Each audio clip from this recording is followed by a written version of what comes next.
أفضل لقطة في تاريخ ببجي موبايل. تخيل إنه ضد 6 وأعطى كويك سكوب بنص الفايت. بالعودة إلى بطولة العالم 2021 كان في فريق مرعب اسمه نافي معهم لاعب اسمه ماتيتش. في هاي اللقطة بيكون الفريق في وضعية صعبة وبقرر يتكفل بالموضوع على طريقته الخاصة.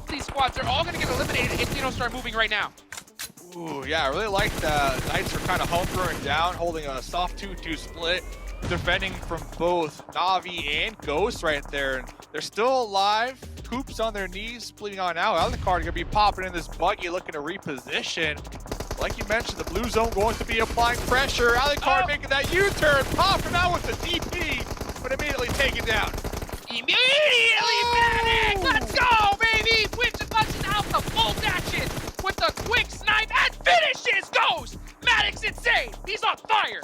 يعني شوف، نوك الأول من بعيد، استقبل الثاني في البقي ومن بعدها الثالث ليخلص على أول فريق. فجأة بقرر يحول على الكار، ينوك الأول ومن بعدها الثاني وردة فعل على الأخير. وكل هذا وهو في الأوبن حصل لفريقه القتلات ومعها مركز ثالث.